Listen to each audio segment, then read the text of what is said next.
Aloha! What's up, everybody? Hey, it's good to see so many people. Hey, what's up, everyone? I'm JayDreamerZ. Welcome to my channel. Today, we are talking about the Saxon World Tree. Sorry, I'm a little bit late to the live stream. I had to walk the puppy real quick. She had to go to the bathroom. All right, sweet. What's up, everybody in the chat? Good to see you all. How's it going? Hey, thank you so much. Shout out to Ken Albert already with a donation. And, oh, Ken Albert twice. Oh, my God. Hey, good to see everybody. Good to see everybody in the chat. So, hey, let's jump right into this one.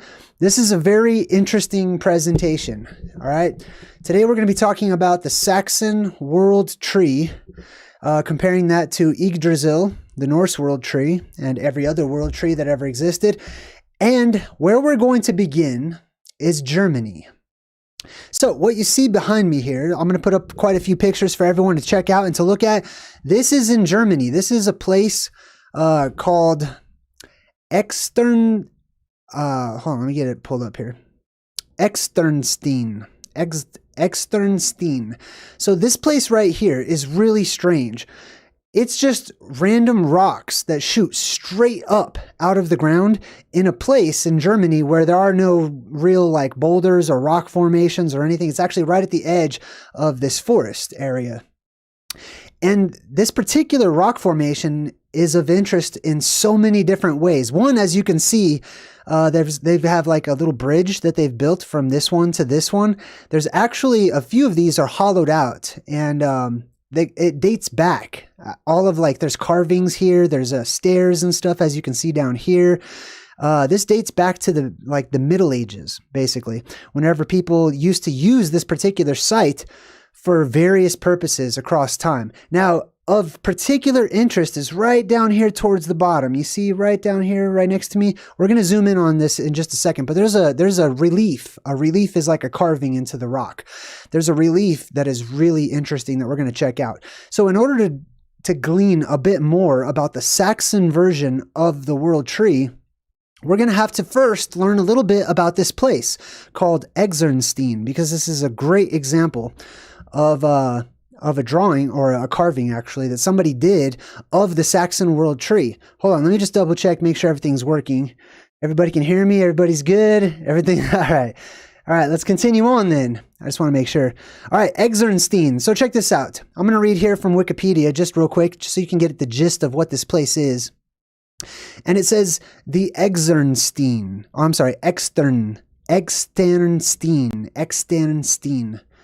Or Externsteine, however you like to say it, is a distinctive sandstone rock formation located in the Teutoburg Forest. The Teutoburg Forest. And if we scroll up a little bit right here, you can see this is what it looks like, right?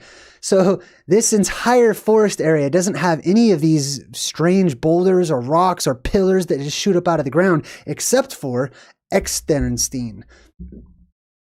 Also, if you take a look at the name of the forest itself, it's Teutoburg, which is directly related to the Teutonic people, the Teutonic tribes, those who are from the place commonly known as the Tet, or the place that I talk about on my channel called the Tet, the location at the middle of the world.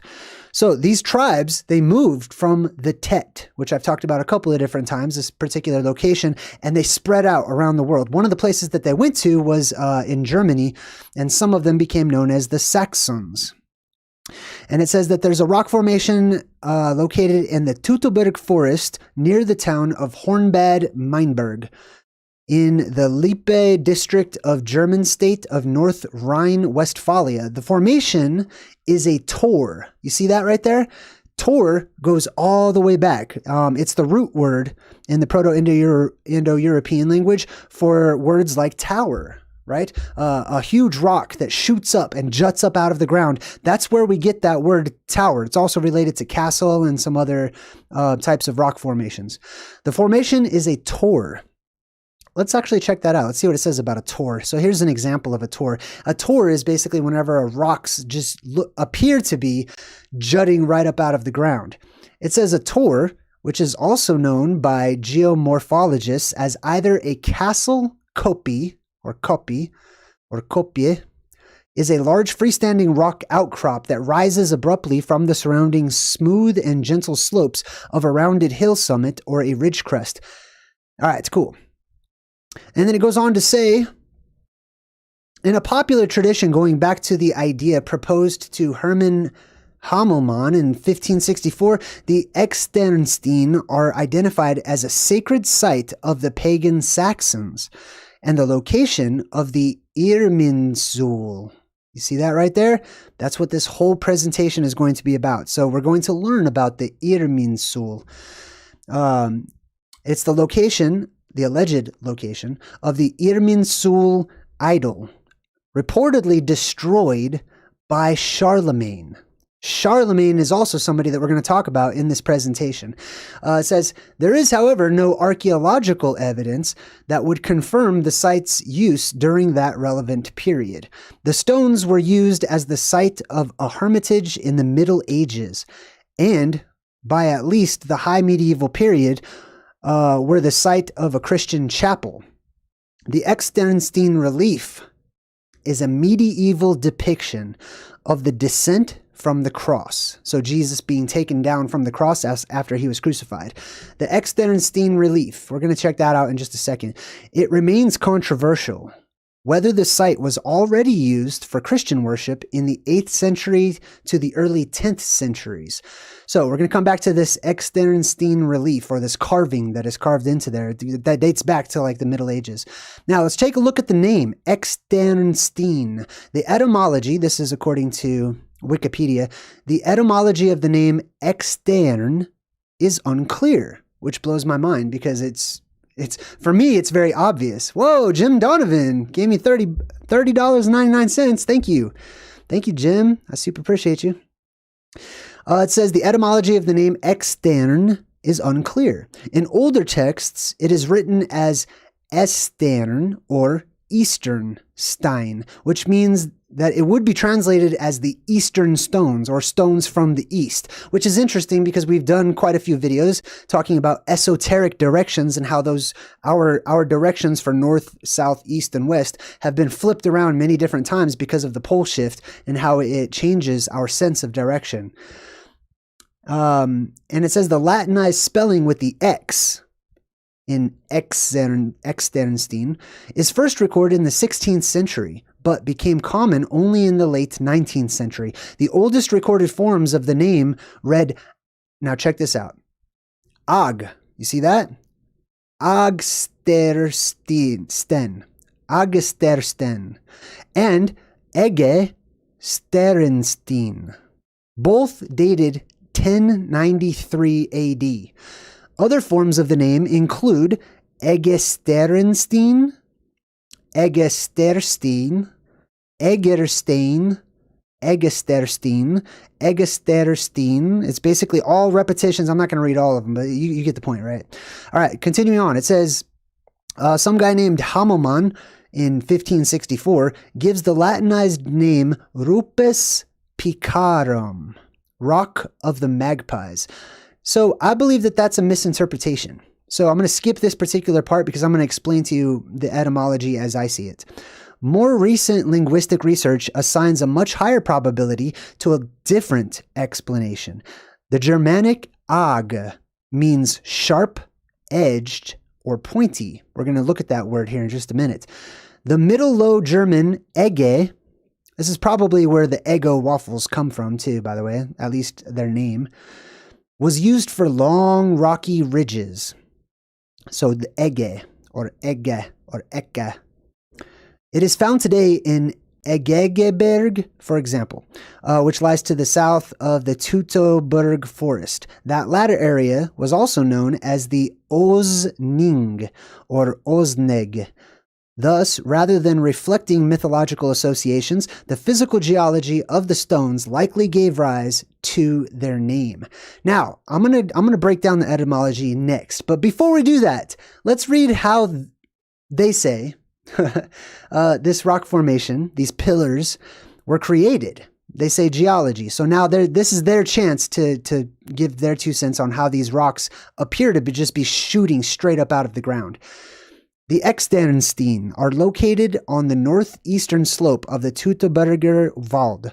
They are a natural outcropping of sandstone in a region that is otherwise largely devoid of rocks. What does that mean? That means this is an anomaly in nature, that these rocks should not really be here because there are no rocks similar to this in the entire area of this Teutoburg forest. The formation stretches for several hundred meters. It starts inside of the forest with some rocks that are mostly covered by soil. It terminates in a series of 13 highly visible and mostly freestanding pillars. For scientific purposes, these have been numbered 1 through 13 from northwest to southeast, with the most imposing stones being 1 through 5. The largest rock, also known as the Grottenfels due to its cave, the next one, blah, blah, blah. There's another one called the Tower. There's another one, etc. Now, check this out. The geological formation consists of hard, erosion-resistant sandstone. Laid down during the early Cretaceous era about 100 million years ago. 100 million years ago, near the edge of a large shallow sea that covered large parts of northern Europe at the time. Isn't this insane to just even imagine that they could pinpoint that 100 million years ago, right? All right, goes on to say, about 70 million years ago, these originally horizontal layers were folded to an almost vertical position. So what does this mean? What they're saying, they represent mainstream academics for the most part. They're saying that these rocks that are pillars shooting straight up into the air, right? In a place that has no earthly business having these types of rocks, they used to be horizontal. And then the earth just moved and lifted them up straight over millions of years. This is their story, the official academic explanation. Whoa, I didn't mean to do that. Hold on. Let's see, where were we? Here we go. The resulting cracks from the stone offered ample scope from various forms of weathering. Thousands of years of erosion washed the rocks from the surrounding soil and then formed the surface of the stone. This is what they say about every rock anomaly I have ever looked into, ever. Almost all of them. Okay. This is an excuse that they use time and time again, right? For example, I'll give you a great example. A great example is the Devil's Tower in Wyoming in the United States. The Devil's Tower, you've seen it. They say that is the plug, okay, of an old volcano that just weathered away. So the whole entire volcano just disappeared, leaving this part that cannot be eroded by wind and rain over millions of years for some reason. Right? So that's a great example. They use the same thing when speaking about Garden of the Gods here in Colorado, which is a similar rock formation that just shoots straight up. There's these plates of rock that just shoot straight up in a strange location. So that's what they say. Now, this is the relief here behind me. I'm going to show you a better picture of it. Let's jump into the etymology. I have a different explanation of how those rocks formed, but let's check out the etymology of this place called Externsteine. As you saw at the beginning, it begins in the archaic languages with ag. So it's not X, it's just that language evolved over time because of pronunciation and dialect. So people were saying it differently, so they started spelling it differently. Now, the first part, ag or eggs, egg. It's more of like a G sound, but the S right next to it is what had them put an X, because an X sounds like a G and an S together, right? When in reality, it's just AG. In the Proto-Indo-European, the root AG means to drive, to draw out, or to draw forth, and to move. Okay, so something that is called out of something else, something that is driven out of something else, something that is pulled out of something else, right? Something that is drawn forth or moved about, right? From location to location, basically. So that is the beginning of Externsteine. Now the word stern, I could pull it up for you, but I'll just tell you right now. It basically means solid. It means firm. It means support right? Just like a pillar supports something because it's solid and firm. Also, just like a tree in the exact same way. So, the last part, stein or stein, however you like to pronounce it, means rock or stone. That's where we get our English name stone from, right? So, Externsteine translates, or could be translated into, solid stones that were drawn out or pulled up out of the ground, basically, right? Solid stones that were pulled up or drawn out of the ground. Now, let's go over here to the description from this other website. This is a pretty cool website. It's called mimisbrunner.info. I like it. It's got a lot of information about Norse mythology and whatnot, Saxon history. And it talks about this guy named Wilhelm Tude. Wilhelm Tude. So what this guy did a long time ago is he went to this location. This is a huge, popular location in Germany. Many different, pagan tribes or Wiccan tribes and things of that nature, and other people too. They go there annually during various solstices, either the summer solstice or the winter solstice, and it's a venerated site. It's a site of extreme importance to them. So they go and they have their festivals over there. So this guy went, and when he went, he saw that relief. He saw that carving in the wall, which is this one right here. I'm going to pull this back up in just a second so you can take a better look at it. But when he went there, he saw something that he described as the IRMINSUL, sometimes rendered in German as IRMINSUL or IRMINSUL. And it's a modern symbol consisting of a beam from which protrudes two bowed branches, often coiled into spirals. The object may or may not be ornately decorated with chevron-like patterns and spirals, and generally resembles a squat and stretched ionic column. The symbol was first proposed by I don't want to get into all that right now, but I want to check out this ionic column. Have you ever heard of this? Right? You may have seen the ancient Greek architecture in like various Greek ruins and stuff, where they have these different types of columns. You may have even been taught this in academics where they teach you, there's 3 different types of ancient Greek columns, etc. One of those column types that resembles this Saxon world tree is called an ionic column, which is really interesting because the root of that is literally ion. It's literally electricity. Right? The people who came from the ion, or the place where the ions are. Now, if you look up the root of ion, it's really eo, and it means to move. It means to go, specifically, right? So movement. That's kind of what it implies, and that's why ions are named the way that they are. So it's really interesting that it is resembling an ionic column from the people who migrated from the place where the ions exist, which is the plasma that shoots up out of the inner earth every other cycle that we have, every other apocalyptic cycle at least. It goes on to say that Tude claimed that the symbol represented the historic IRMINSUL, an object of veneration among the ancient Saxons, generally considered to be one of the many examples of sacred trees among the ancient Germanic peoples. The IRMINSUL was targeted and destroyed by Frankish king Charlemagne in the 8th century. Now, hold on. Let me just talk about Charlemagne real quick, okay? I want to point something out. First of all, I'm not fully convinced after this particular study that Charlemagne was an actual historic figure. I'm not. All right? That's my own personal thing. If you believe that Charlemagne existed, that's totally fine. You know what I mean? But I'm not too sure about it after reading these stories. And there's speculation too out there that, others have also suggested that Charlemagne actually might be more of like a legendary person, like King Arthur or something, right?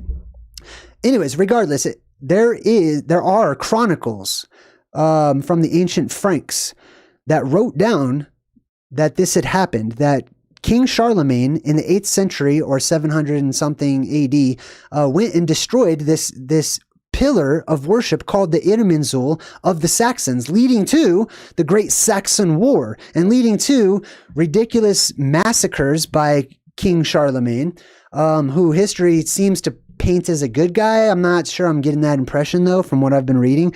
He literally massacred. There was a massacre called the Massacre of Verdun, or Verdun, right? It's actually shown to you in, speaking of truth in movies, it's shown, or represented at least, in a fictional form in the movie, what was that movie with Tom Cruise? I don't remember. The tagline said, "Live, die, repeat," and it's where he lives the same day over and over and over again. There was a battle at Verdun, and they actually called it a massacre at Verdun, which is very similar to this. And France has a Verdun, and also German has a Verdun. Scholars generally date the relief to the 12th century, and it clearly depicts the descent from the cross. So what it shows is Jesus being taken down from the cross, a popular motif from Christian mythology. According to Toot, a section of the relief features a bent IRMINSUL, which he suspected to have stood in the area.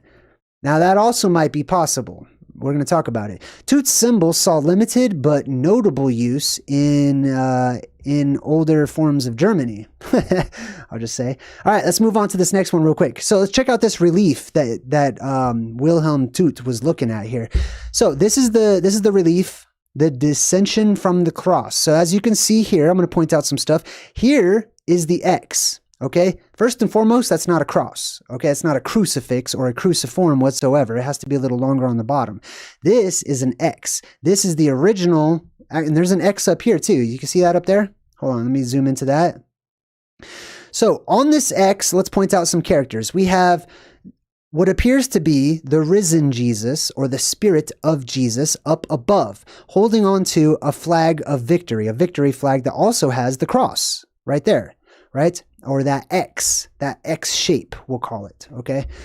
Now, that X shape represents, according to my studies so far, represents the Tet that we just referenced earlier, right? The Tet.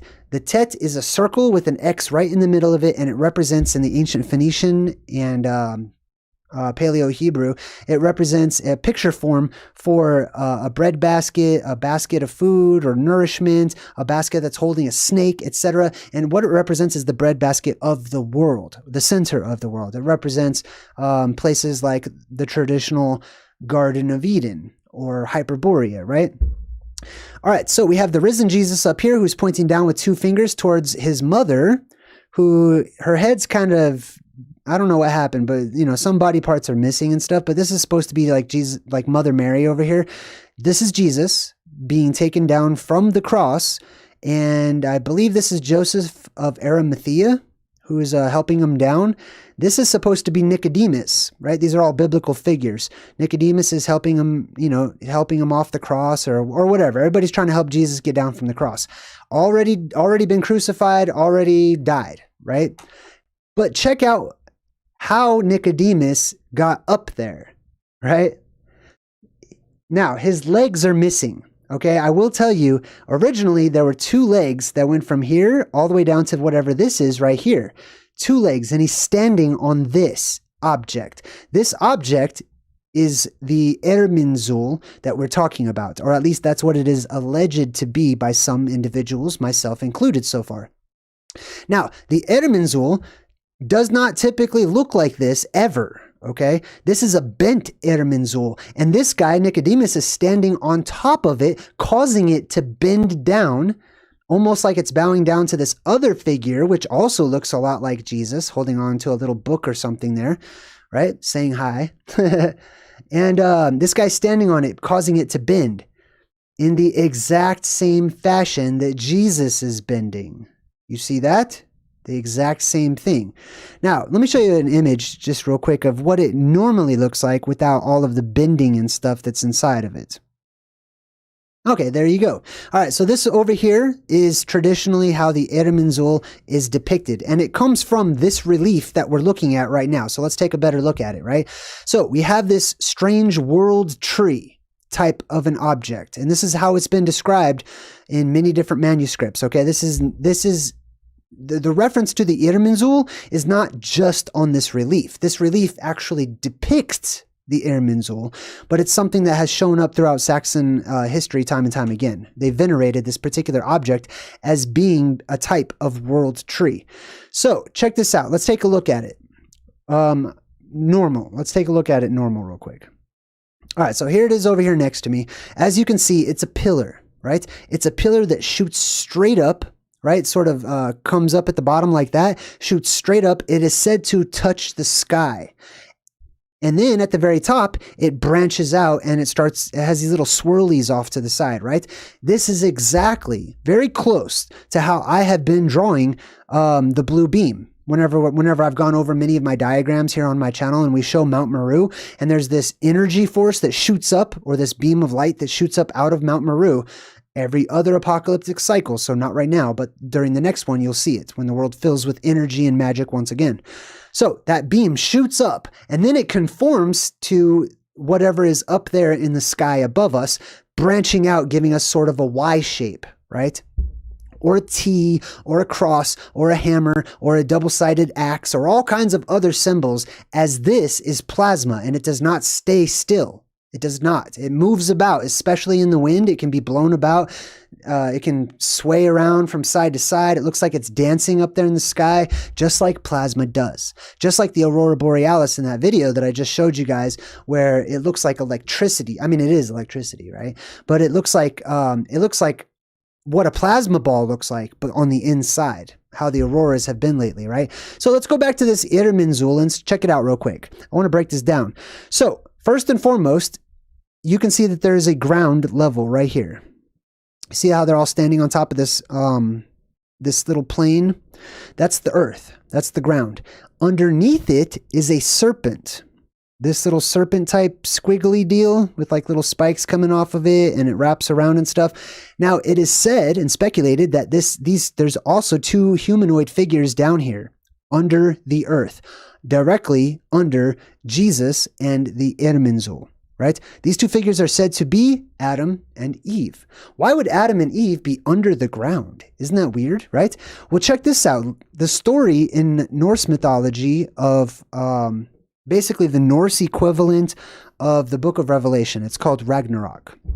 In Ragnarok, there is a story where the ancient god Woden, or Wotan, Woden, Odin, there's different ways to say this particular god's name, but he represents the eye in the sky, the depressurization point up in the sky, where you can see what looks like a big giant red eyeball looking down on us, right? It's the all-seeing eye, the eye of God, etc. That is Odin. That's why he's always missing an eye, or depicted by somebody that has an eye patch or something in the movies. Odin goes to one of the wisest of all of the Norse gods, and he heard about Ragnarok. And he heard that everybody dies. So he says, what about humanity? Does anybody survive Ragnarok? And the god that he's speaking with says, yes, as a matter of fact, Leif and Leifthrazir survive. This is how they survive. They go to a place called Holdmimi's Holt, which is another way of saying the trunk of the tree of life. They go into it, underneath it, underground, and they wait out the apocalypse. So Leif and Leifthrazir are able to survive. So could this be Adam and Eve? It could be. It could also be Leif and Leifthrazir. Either way, they're symbolic, or they're symbolic elements of the surviving race, right? The surviving race of humans, I should say. Now let's go back to this IRMINSUL. This thing's bent over, allegedly, so that Nicodemus can stand on top of it, so that he can help Jesus down. There is some irony happening here. Right? Being that according to mainstream Christianity, the whole reason that Jesus died, or had to die, was because of the sins of the people, right? The people are why Jesus made his sacrifice according to mainstream religious, Protestant teachings and whatnot, right? So I find it interesting that the IRMINSUL, which is the tree of life, which is also the same thing that Jesus is, basically, right? He's He is the essence of life. He is the truth and the way. And they're very, very, very similar, right? Between the tree of life, the fountain of youth, Jesus, and various other savior type figures. In this particular presentation, we're going to focus on Jesus, right? Now, this guy has to stand on top of the IRMINSUL, or the tree of life, breaking it in order to help Jesus down. Jesus, the light of the world, is descending. After he descends, even the Bible talks about how he went down into the underworld to witness to the souls that are kept in the nether realms, basically. Down here where the serpent is. Sorry, one second.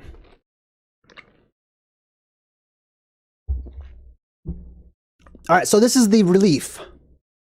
This is the carving. You could just call it a carving. In this place that is called Externsteine, and it is located exactly right down, right there, right? It's actually a huge, huge carving. Now, let's move forward. This is the image. Now, in my eyes, this is depicting the apocalypse, okay? You have the apocalypse where the beams arrive, where the savior figures arrive, the light of the world shines and shows, and everything is good, while that figure, or while that entity, while that savior type figure or whatever, the blue beam, whatever you want to call it, is here, times are good. The world fills with magic. There's lots of vegetation everywhere.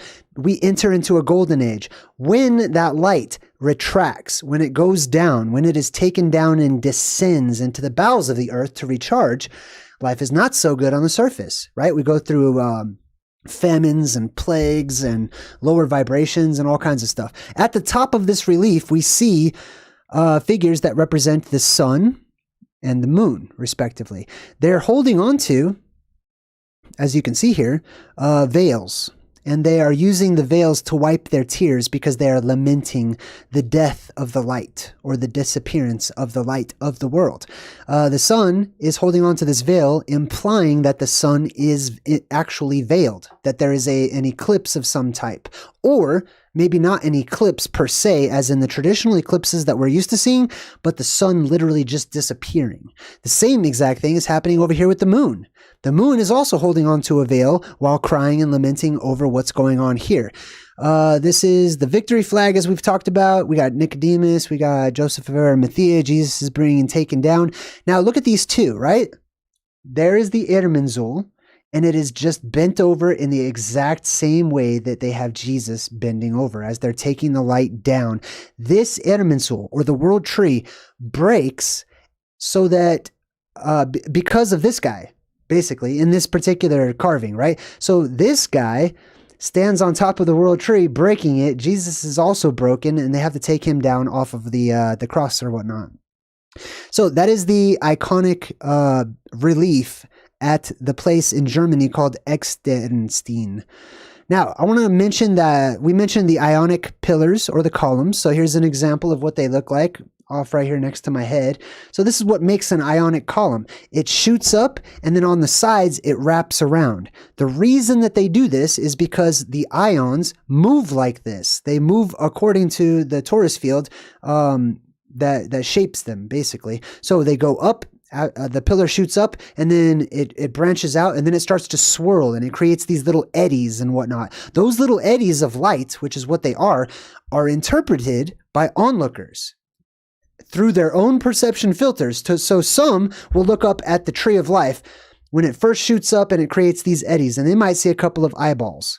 Or they might see, these would be like the armpits as it continues and stretches up. This would be like the armpits of the Norse giant who created the world.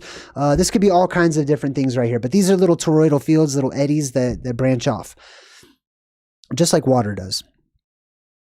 Now, let's check out this IRMINSUL. This is very interesting. It says here, oh, and actually check out this picture right behind me. So traditionally, the IRMINSUL was described as what appeared, or what seemed to the ancient Saxons to be a huge tree trunk out in the middle of the open air. And the legends say, it took Charlemagne 3 days to destroy this this pagan pillar, right? So was it really a tree trunk that was just growing out of the ground? It was just a tree and it took him 3 days with an entire army to destroy this thing? Probably not, right? The tree trunk is just symbolic. It's a symbolic element because we tend to like cartoonify and personify things that are not human. We tend to make them more familiar to us, and we describe them as things that are in fact familiar, right? So it says here, oh, and also Charlemagne, I just want to throw this out there. Now, many people probably have been taught that Charlemagne translates into Charles the Great. Nope. I mean, it does. It does mean that. However, his original description was not Charles the Great or Charlemagne or Carla. It was actually Carla, how do you say eat in French? Manger. Carla Monge. It was Carla Monge.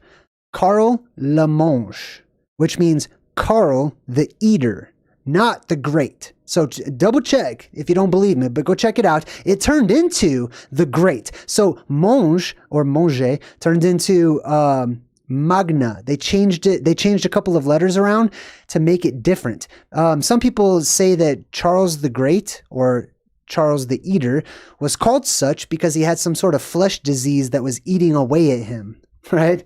Like tuberculosis, or I don't know what he allegedly had, but that's how they describe that, right? I don't know. That's why I think that he might not have been an actual physical human being, but perhaps this is another cartoonification of the war between the pillar, the blue beam, that goodness that fills our world and our atmosphere and returns us to a golden age, and the dragon from above, the hole in the sky that opens up, the mouth of Kronos that sucks everything up into it during the worldwide depressurization and is seen as being the eater of his own children.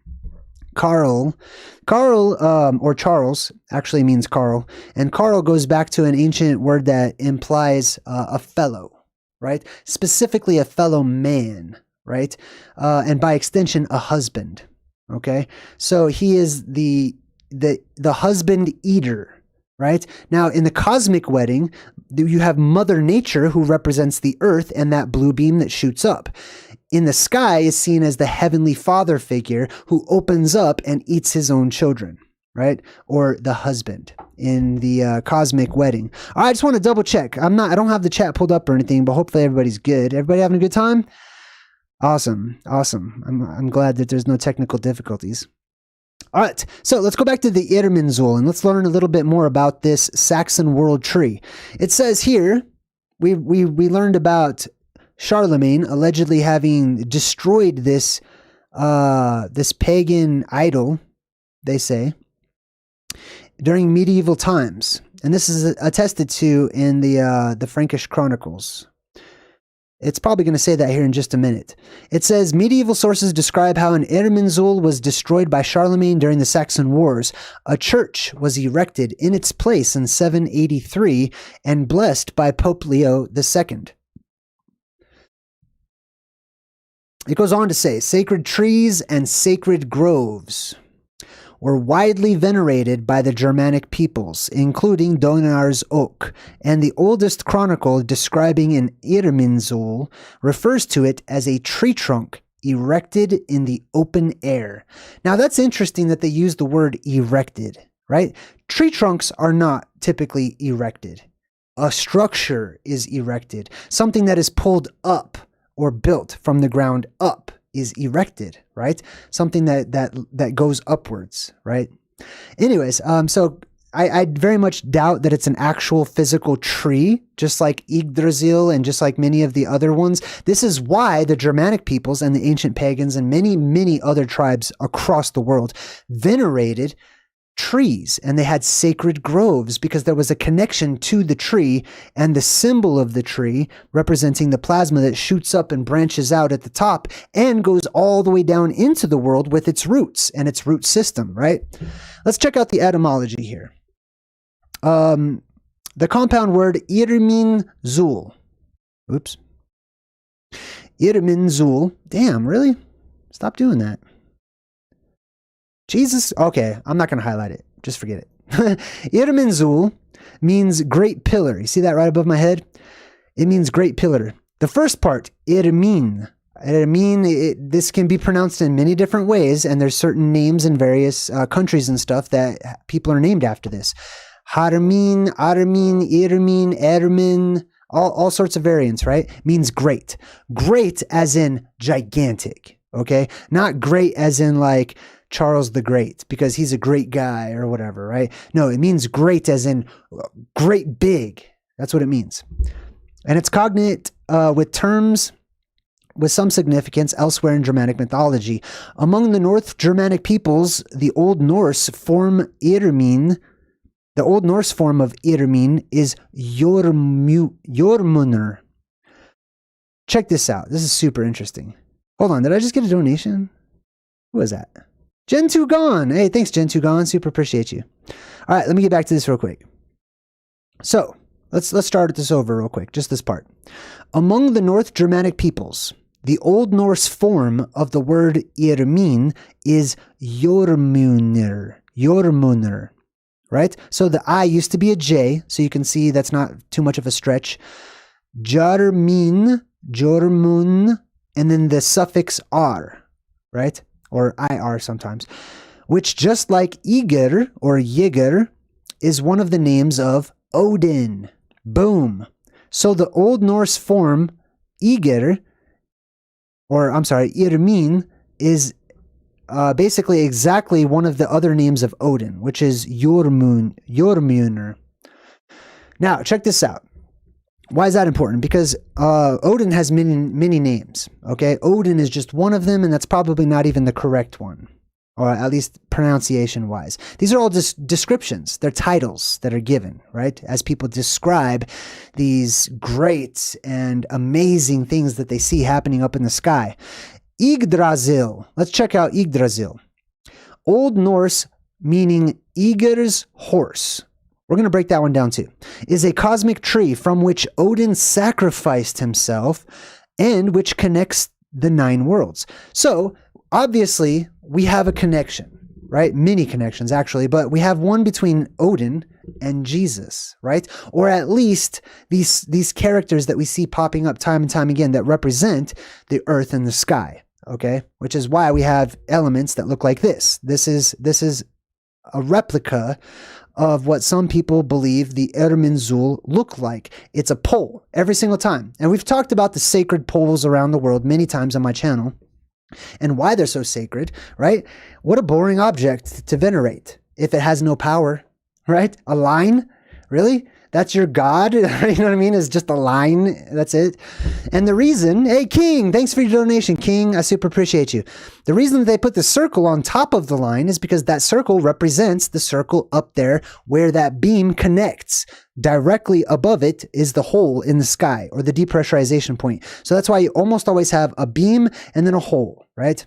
Sometimes they put the cross section up there to let you know it's at the North Pole, etc. Now let's continue reading.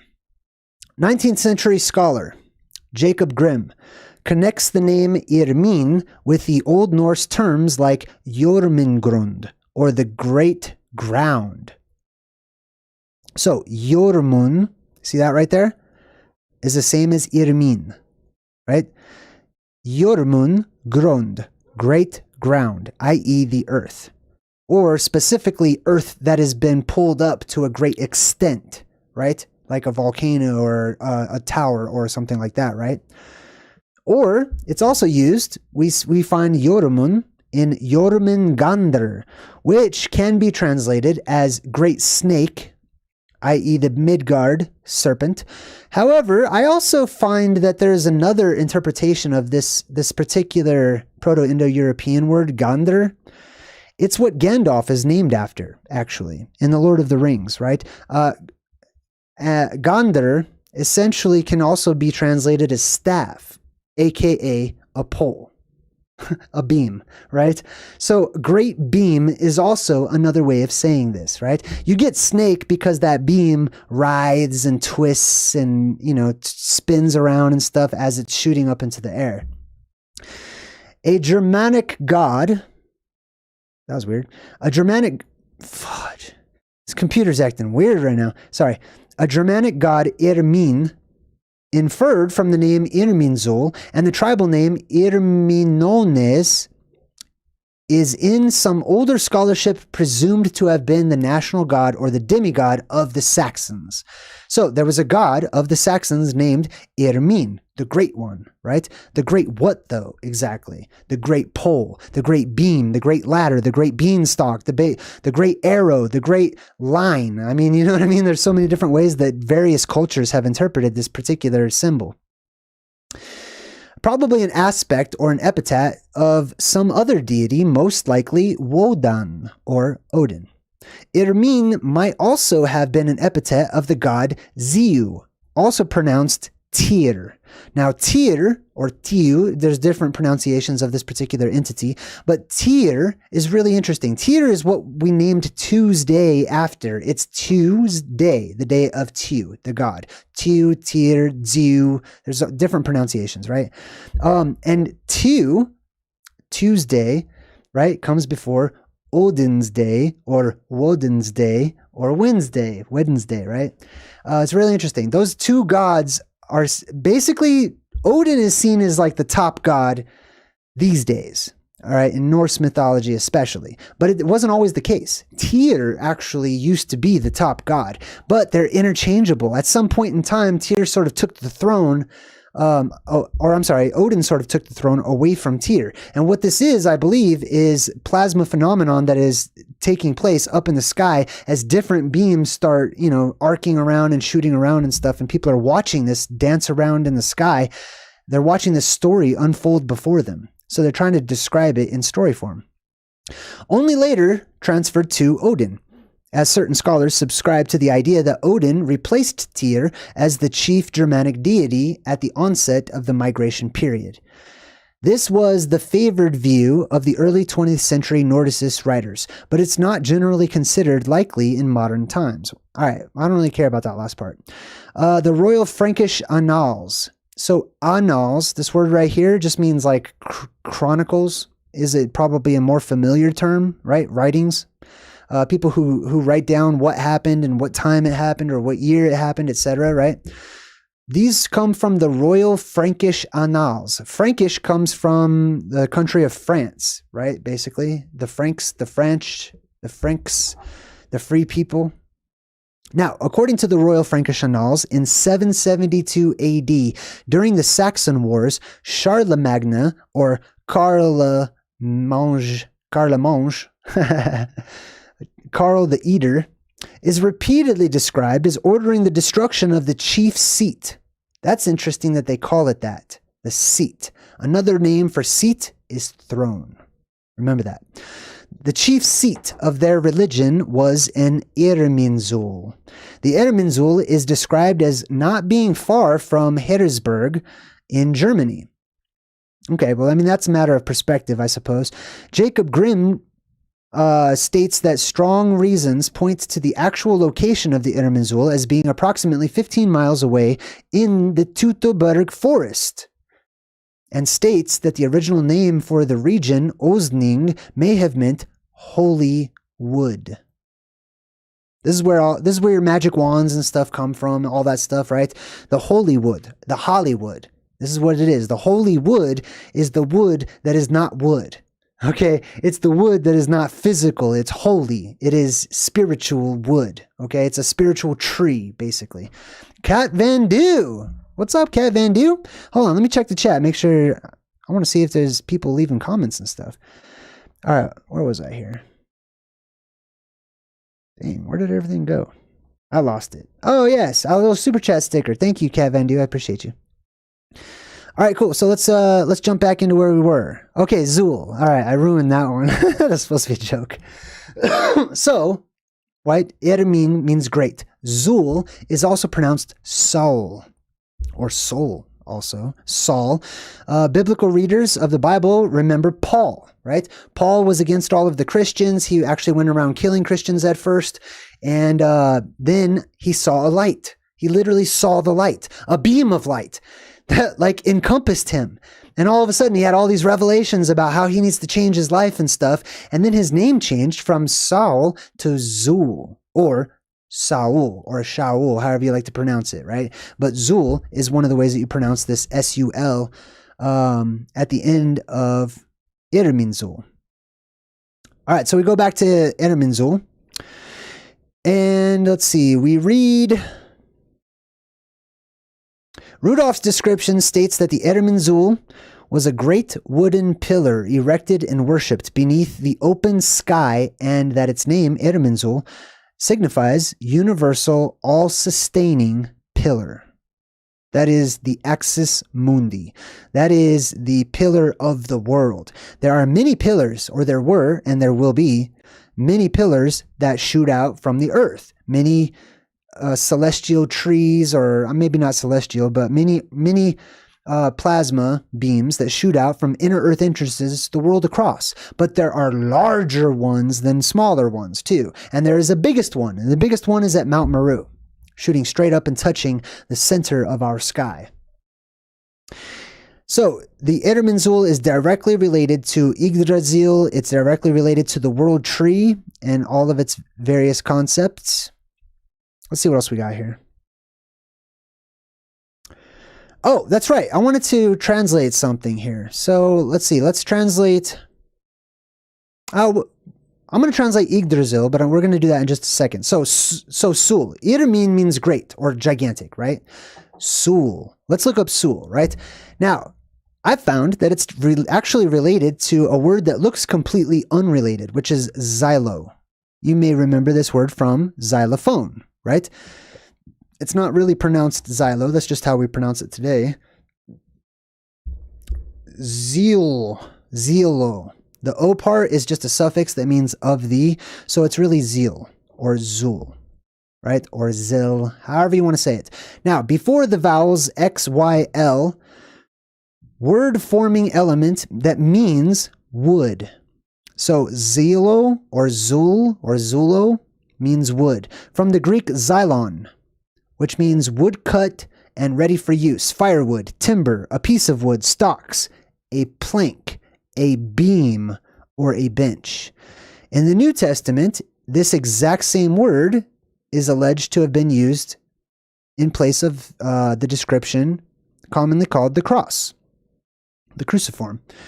A word of uncertain origin. I love it when they put that because now it's open to interpretation and I can give a crack at it.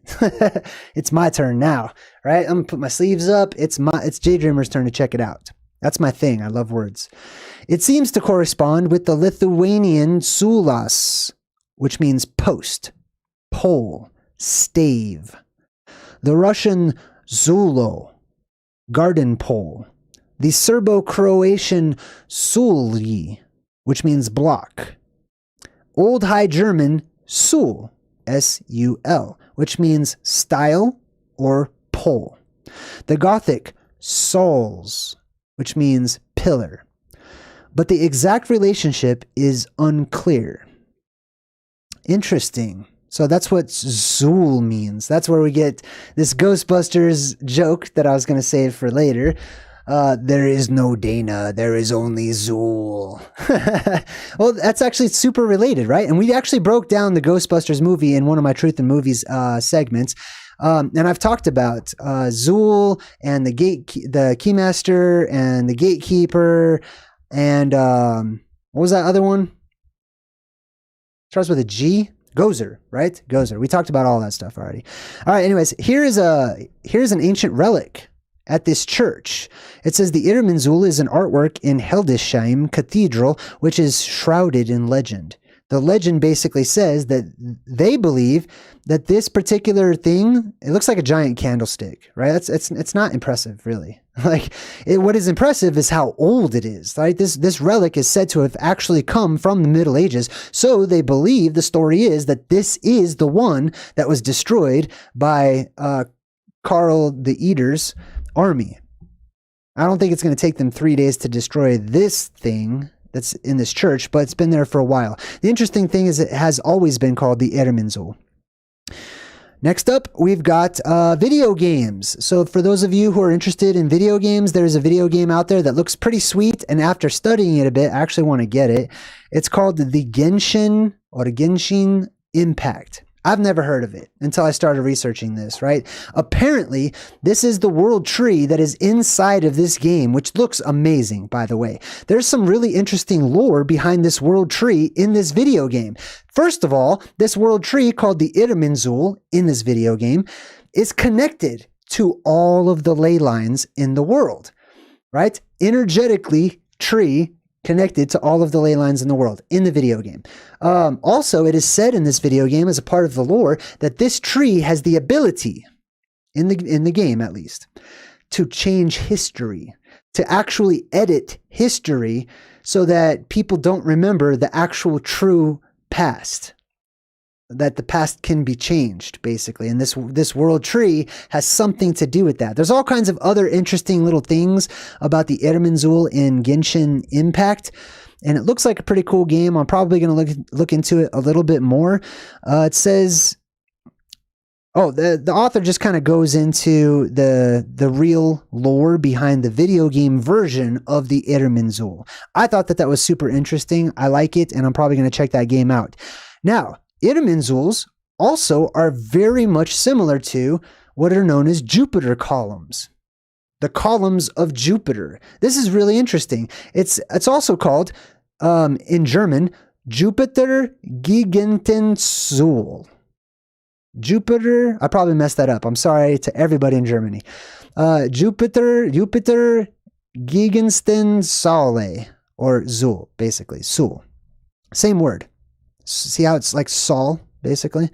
Anyways, the Jupiter column is a monument belonging to a type widespread in Roman Germania.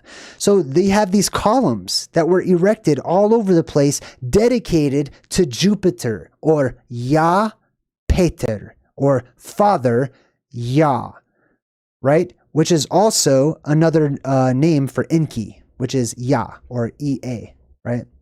Enki, the water bearer, the god that is always depicted as these living waters coming off of it, or little fish swimming around in these rivers to each side of him, right? It says Jupiter column pillars express the religious beliefs of their time. However, that's all it says about it. It does not tell you the religious beliefs of their time. It doesn't tell you what these pillars actually represent. I'm going to tell you what they represent. They represent Jupiter, the god, okay?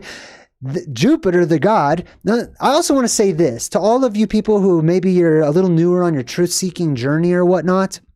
Definitely look into comparative mythology, okay?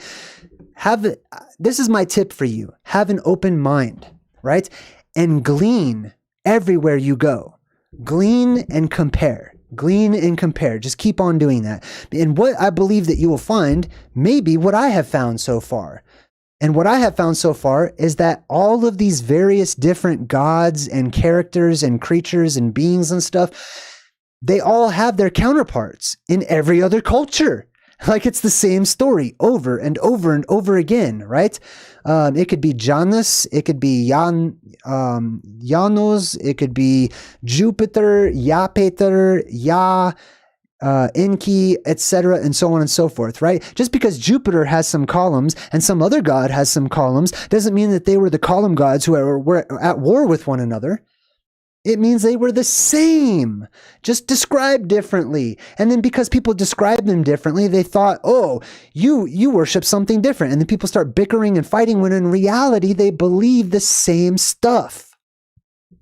Right? At least they were taught the same stuff. It's just different names, different colors, you know what I mean? People colored it in with different crayons and they saw a different picture. All right, anyways. I thought that was pretty interesting too.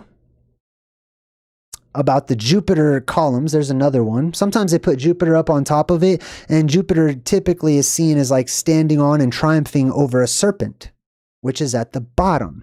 Now check this out. In Yggdrasil, right? Let's take a look at Yggdrasil, the Norse world tree. As you can see here, there's a little black and white image behind me. Let's pull that up, make that smaller. What the heck? Let's make it bigger. All right, cool. So here you have the dome of the world. Fwapow, always there. You also have animals above that dome. Okay, heavenly animals above the dome of the world, sky animals, animals that are heavenly in nature and float down when that arch opens up and the world depressurizes, those animals float on down. Typically very white, very albino looking, and they float down. Those are signs and omens of the apocalypse as well, and things coming to a head. Anyways, this is Mount Meru, symbolically speaking. This is my own take on this.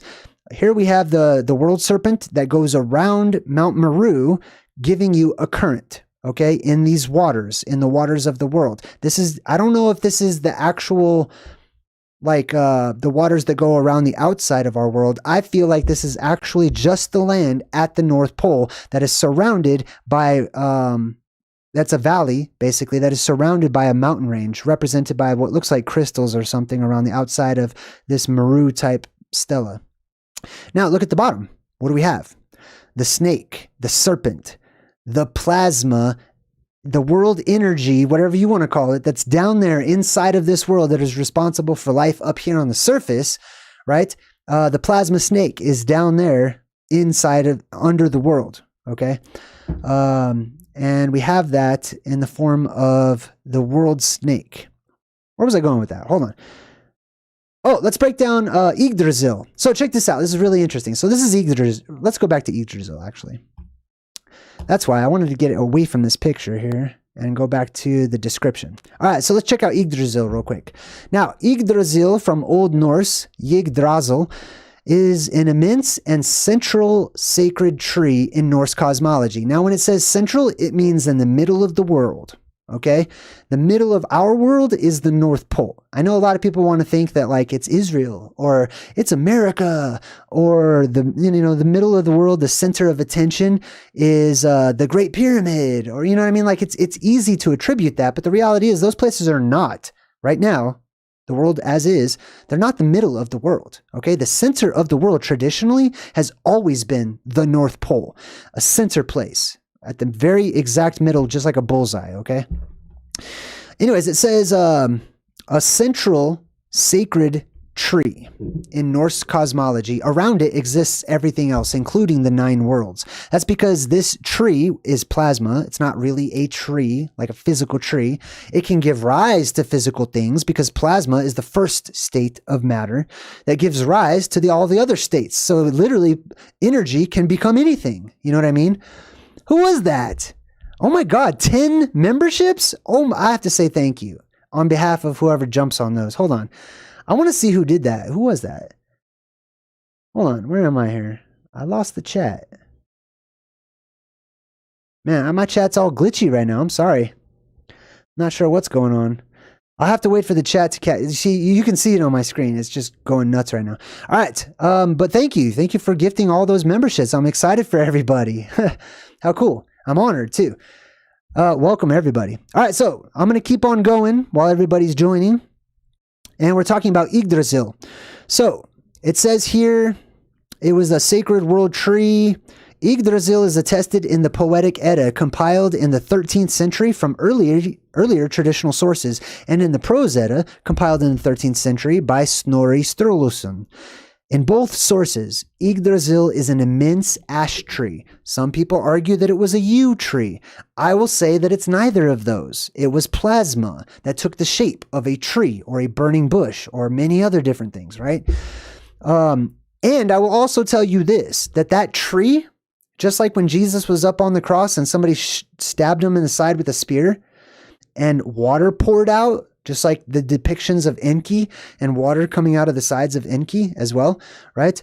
This is the world tree that is actually, the plasma is jetting out so fast that it is interacting with the elements that are in our atmosphere. And what it does is it coagulates and it coalesces into like goo. Basically, I don't know how to describe it, but it's mana, okay? It is something physical that rains down from the tree of life that those nearby can go around and eat. And it sustains them. They need nothing else. They do not need to eat food. They do not need to drink soda or anything like that. All they need is mana. And I'm just going to call it mana for now because there are many different references to this, right? As a matter of fact, let me read one from you. It might be in here somewhere. But I'm going to go ahead and read this because I took a side note of it.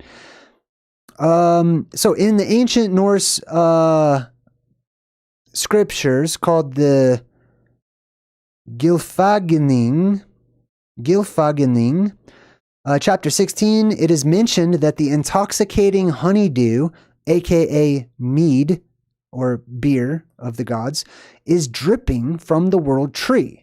That there is an intoxicating honeydew. Intoxicating means it has an intoxicating, like it has an intoxicating effect on us. Not only can you eat it and it sustains you and it invigorates you and it really just brings you to life and probably has healing properties as well because it's pure charged energy in solid form that you can actually eat and drink, right? I'm pretty sure when it's in its gooey form, you like drink it. You know what I mean? Like ambrosia or something, but you can actually let it dry out and it will form wafers. Okay. And the people went around, collected it, and they ate it just like the Hebrews did during their time of exile. All right. What was I talking about? I'm sorry. Yggdrasil in the poetic. Let me just continue reading here. Central to the cosmos and considered very holy, the gods go to Yggdrasil daily to assemble at their traditional governing assemblies. So around Mount Meru, there is not just a beam of light that shoots out and that is it. There are many other fantastic, energetic aspects of that region that give off light shows, that do different types of things. 3 main islands, the 4-part island in the middle, the Garden of Eden, right? The anode and cathode islands on either side, which shoot their beams of light, which are attracted to one another, forming an electrical arc over the Garden of Eden, which has electricity now going around all these different ways, creating a force field or a barrier around it. So we've got these 3 main islands. Under those 3 main islands, actually, let me go back. You have the legs of the squatter man figure, the legs of Jesus, the legs of Odin, etc. Those come from the plasma bending from the anode and the cathode sides of the Garden of Eden island or Hyperborea, right? They form the legs. They come together in the center, arching or arcing together, and then Mount Meru shoots up to the middle, splitting these two, creating male and female, basically. Mount Meru splits up, and it grows to the sky, and it becomes Yggdrasil, the world tree, which has 3 root systems from 3 islands that go down into the bowels of the earth or into the underworld. They say that the branches of Yggdrasil extend far into the heavens, and the tree is supported by 3 roots, which we just talked about, that extend far away into other locations. One into the well of Udarbrunner in the heavens, one to the spring of Hvergelmir,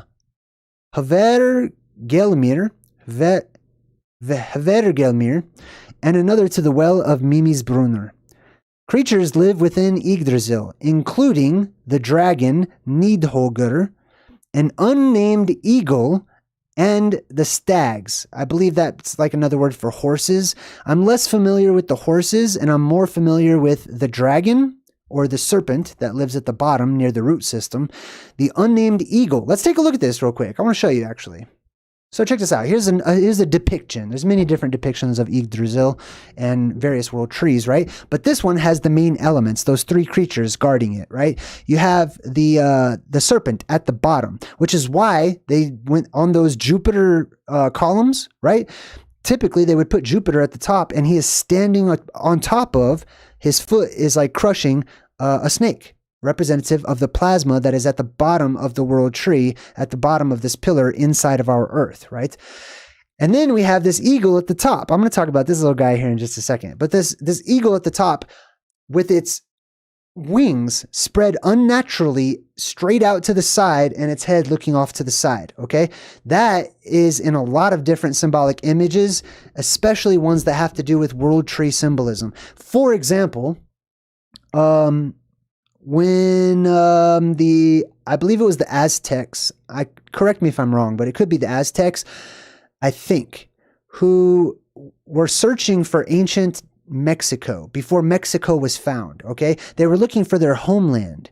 They were wandering the earth, and their god had given them instructions to stop and settle down when they see a symbol that looks like a cactus tree, okay, with an eagle on the top, a spread eagle on the top that was eating a snake. So many of these elements are repeated across cultures. But this, oh, by the way, also the eagle at the top, what that is the top of the IRMINSUL.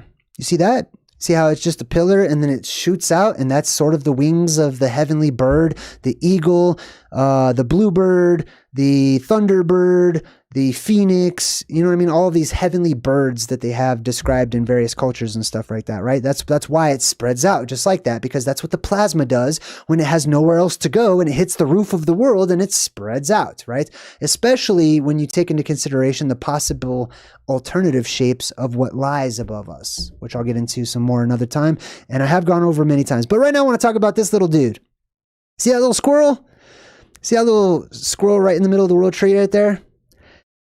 His name, it reminds me of Ratatouille. And maybe that's where they got Ratatouille from. But his name is Ratatusker, or Ratatusk, right? Ratatuskir is more of a plural form of many of these little world tree squirrels.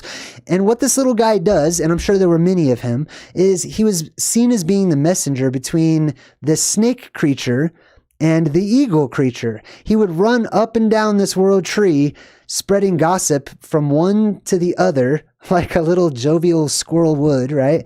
And I bet there were many of them. And what I believe this is people were watching the plasma and the various parts of that plasma move about, right? So you had the plasma near towards the bottom, which the earth itself would have an effect on, right? You have the plasma that shoots up that creates little eddies and it branches out and stuff like that. And then you've got little electrical currents that actually ride the tree up to the top and back down to the bottom, right? Which is seen as being like a squirrel. It's actually a squirrel with a tusk. So some medieval drawings I've seen have this squirrel looking more like a unicorn than an actual squirrel, which is pretty interesting.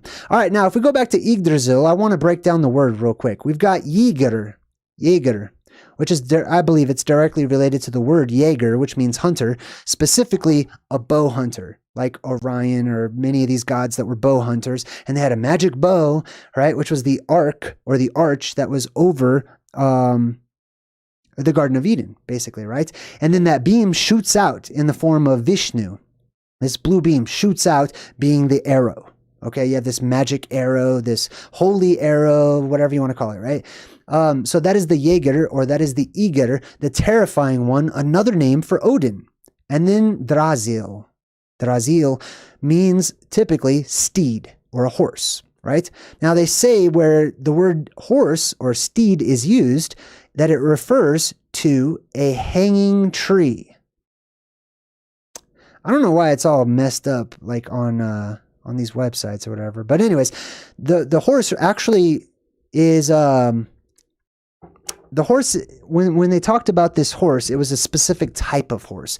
It was a gallows horse, right? And they talked to this horse was directly related to the gallows itself, or to the hanging tree.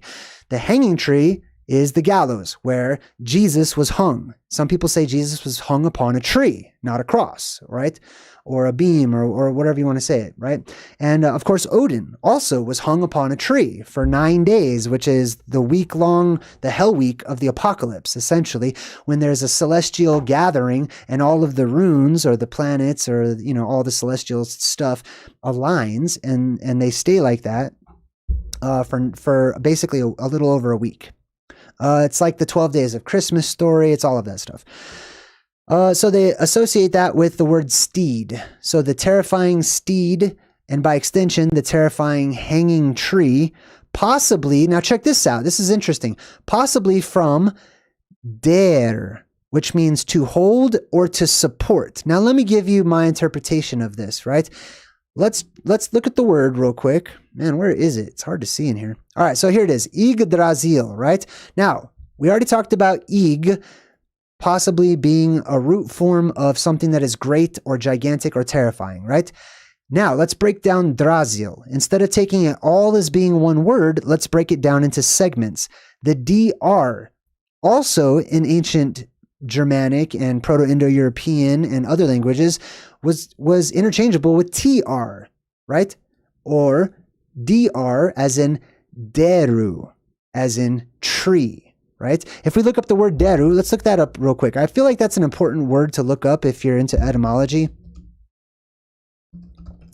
So we look up deru, directly related to the word dairy, right? Which is, it sheds a lot of light on Stephen King's It, because it all takes place in the town of Derry.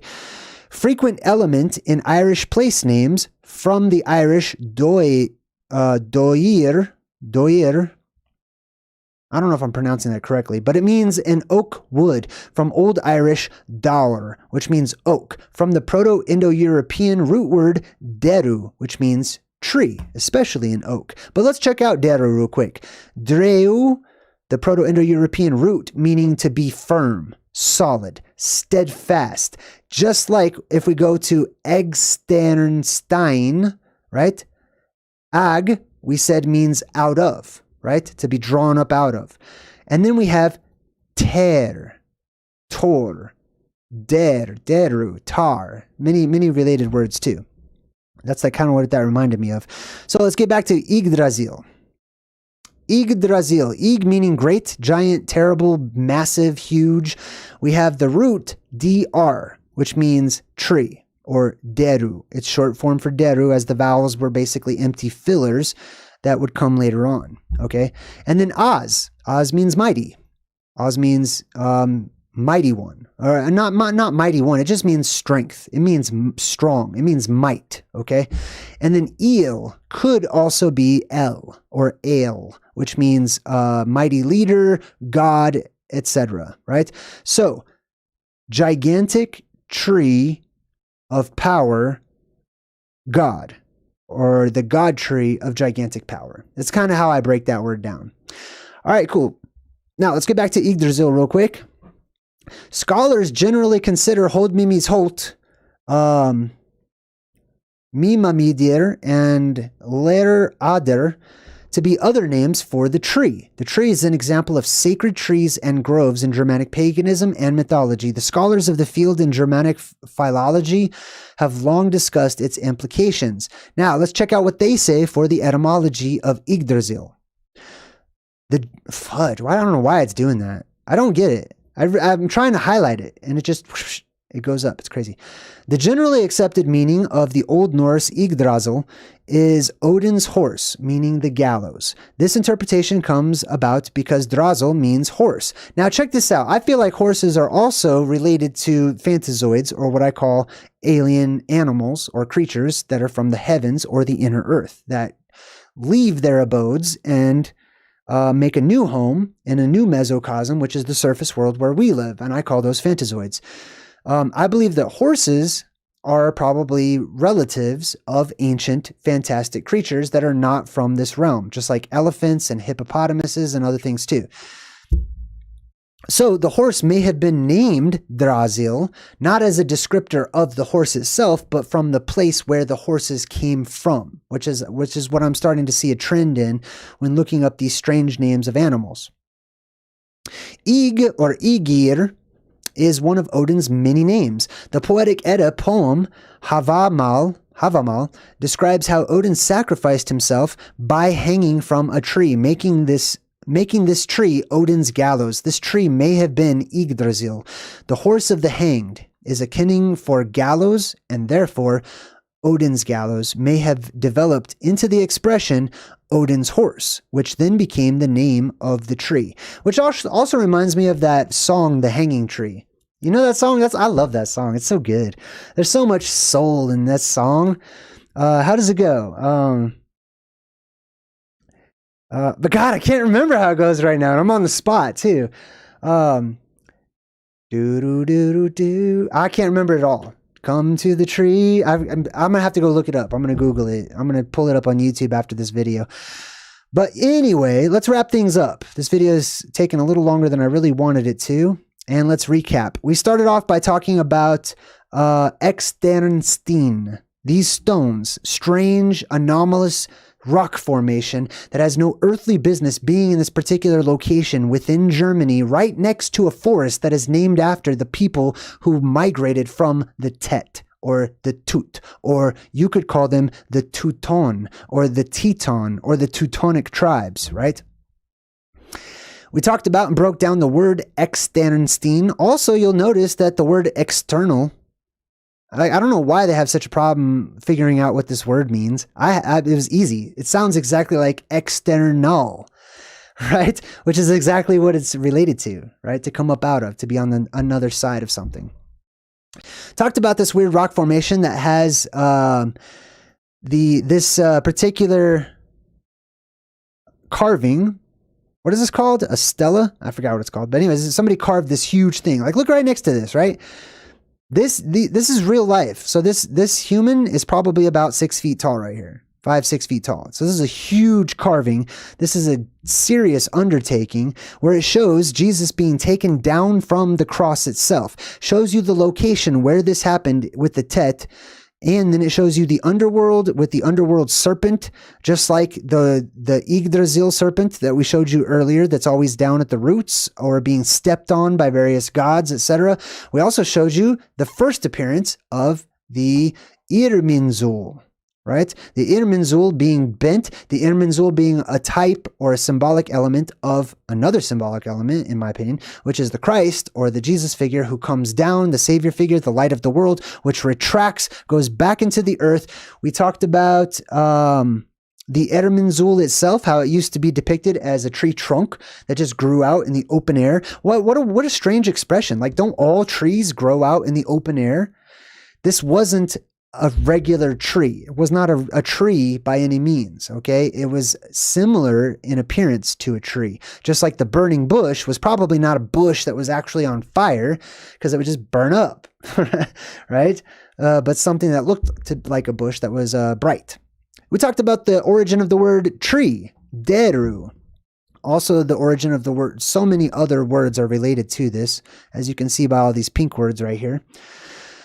There is no Dana, only Zul. So we talked about the word Zul, aka Saul or Shaul or Sul. There's various pronunciations of this. We talked about this video game, Genshin Impact, that features the world tree as the Saxons portray it. Right? They named it after the Saxon version of the world tree. Really interesting. We also talked about Charlemagne or Karl the Eater, Karl Mange, Karl the Mange, La Mange, which is a really interesting little backstory. You know what I mean? I don't know. There's something to that. It's just bugs me. I don't know what it is. We talked about Jupiter columns that are prevalent in certain parts of the world all over the place, and people don't have a very good explanation for why they have been erected all over the place, except for it had something to do with their religious belief systems at the time.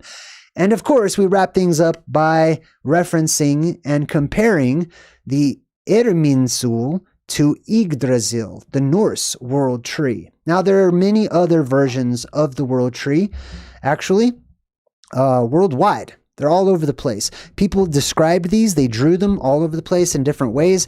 They're referenced by many different names. Okay, one of those names, I'm gonna bust out some of the names for this right now.